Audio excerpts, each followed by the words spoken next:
السلام عليكم، واش راكم؟ ان شاء الله تكونوا كاملاح. وصفتنا تاع نهار اليوم حبيت نبارطاجي معاكم الوصفه ديال الكسره تاع الدقيق الشعير خياتي. مفيده للصحه وتجي بزاف بنينه. واش نسحقوا هنا خياتي؟ الدقيق ديال الشعير كما راكم تشوفوا، هاي ليك. نديروا له شويه تاع الملح،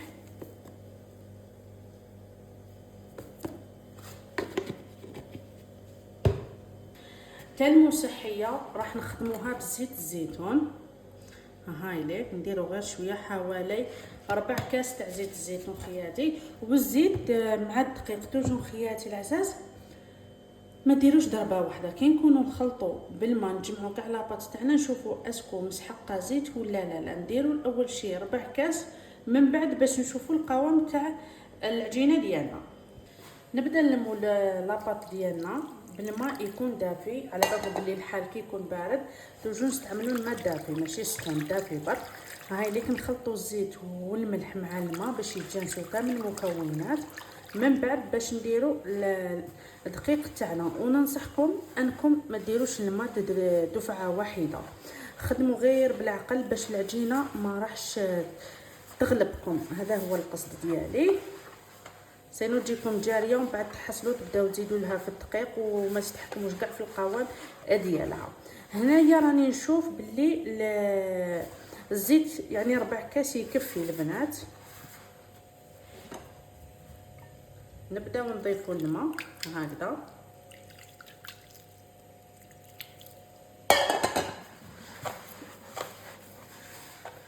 وتوجور لاباط تاع الكسره ما تستعجنش، تتقطع برك البنات، ما جامي تجيو يعني تعجنوها، سينو من بعد راح تجيكم معلكه ما تجيكمش كي الكاطو.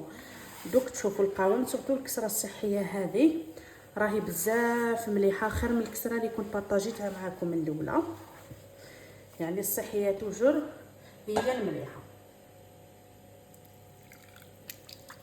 هاي ليك نديرو غير الماء تدريجيا حتى نلمو لاباط تاعنا. وعلى بالكم بلي الدقيق هذا تاع الاخر تاع الشعير يشرب الماء، قد ما نديرو له في الماء يشرب. هاي ليك هنا شوفوا البنات، نبدا نقطع فيها، ما نعجنش، نقطعو. هنا حنتوقف، ما حش نزيد لها كامل الماء، نبدا غير نقطع.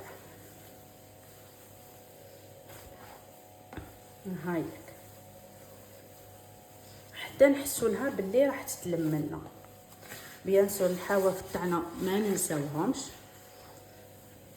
ونكملوا نقطعوها حتى تتلم لنا العجينه ديالنا هكذا.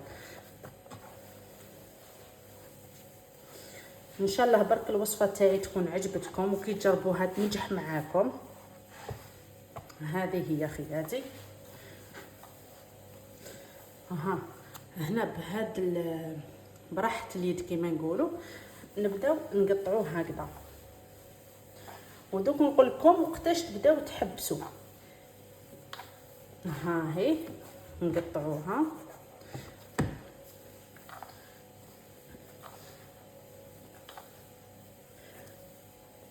وقتاش نتوقفوا خياتي من الاخر كي نشوفوها خلاص تبدا العجينه تاعنا تولي ملساء، تما نتوقفوا ما نزيدوش نقطعوها. هاي لك وانتم يعني كي تجربوا الحاجه باش تعرفوا. هذه هي خياتي. هنا نبداو نحربشوها فقط، مانيش نعجن، راني نحربش. هاي لك باش نردها ملساء. هاي ليك وراكم تشوفوا هاد الفتحه كامل راح نسلمها هكذا بهذه الطريقه. شوفوا راني ندور باش نجيبها كاع الفتحه واحده صغيره. هاي ليك البنات، ها هي ندنيوها الكوتي منا ونبداو نضغطوا وما رانا نحركوا.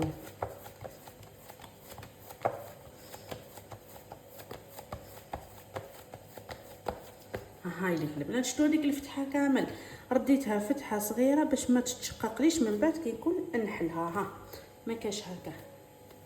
واذا شفتوا التشققات اقرصوهم هكذا غير شويه. هاي ليك نسخنوا الطاجين تاعنا، ما يكون على نار قويه، ما يكون على نار ناقصه كامل خياتي، ونجيو نحلوا الكسره تاعنا مع بعضنا. بعد ما سخنا الطاجين تاعنا نجيو نحلوا الكسره ديالنا. شوفوا البنات من هذو الاصابع نبداو نضغطوا هكذا خياتي باش نشكلوا الشكل تاعنا الدائري، ومانتو الحواف تاعنا ما راحش يتشققوا لنا بزاف، صوتو الكسره تاع هذه تاع الشعر. هاي ليك دوك حنا شكلنا الشكل تاعنا الدائري، نعاودوا نبداو نضغطوا عليها هكذا.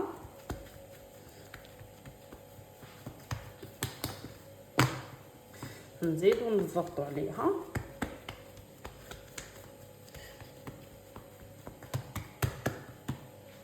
ونجيبوا الحلال تاعنا نبداو نحلوها. ها بديت نجيبوا الحلال تاعنا نبداو نحلوها البنات. ها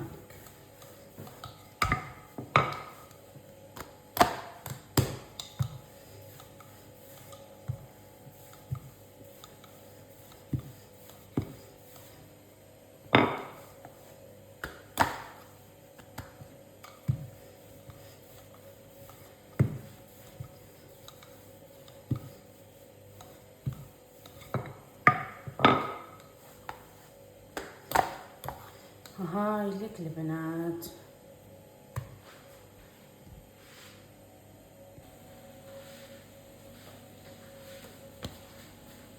نكونوا مسحنا عفوا الطاجين تاعنا باش كي نجيو نحطوا الكسره ما راحش تلصق لنا. هاي ليك اذا شفتوها في المنتصف راهي رقيقه بداو ديروا لها هكذا البنات، عدلوها غير باليد ما تخافوش، سقموها برك. نجيبوا الفرشيطه لازم نتقبوها. علاش نتقبوها بالفرشيطه خياتي؟ راكم تشوفوا هاد القشره والقشره اللي من تحتها باه من بعد ما راحش يتسفقوا لنا، يعني ما راحش يتنفخوا ويتشققوا لنا. هذه هي نضغطوها مليح، يعني نتقبوها عفوا باه هذاك الهواء اللي يكون من الداخل يعني يخرج.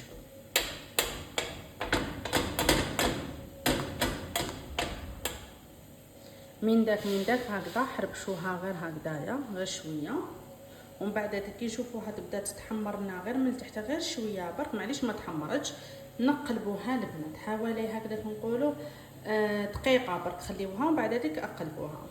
يعني برك يعني الطاجين تاعكم ما لازمش يكون سخون، جوست تشوفوها بلي بدات القشره تاعها من تحت بدات هاكو هكا باليد برك تبداو تحسوا لها، اقلبوها ديريكت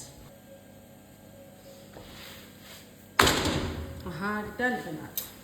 هاكا ونعاودوا نتقبوها.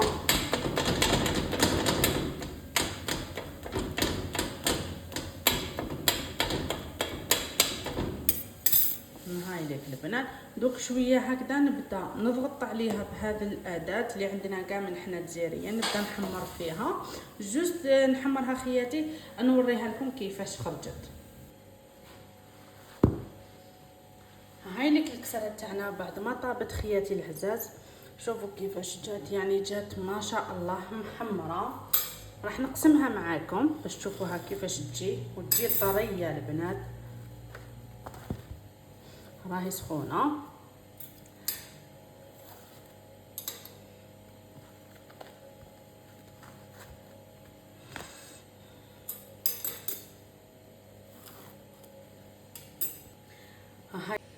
هذه هي الوصفه تاعنا لنهار اليوم، ان شاء الله تكون عجبتكم ونكون عجبتكم طريقه الشرح ديالي. شوفوا الكسره تاعنا كيفاش تجيكم بزاف هايله. شوفوا مع كاس البن ولا زيت، واش نقول لكم خياتي بصحتكم، تبقاو على خير.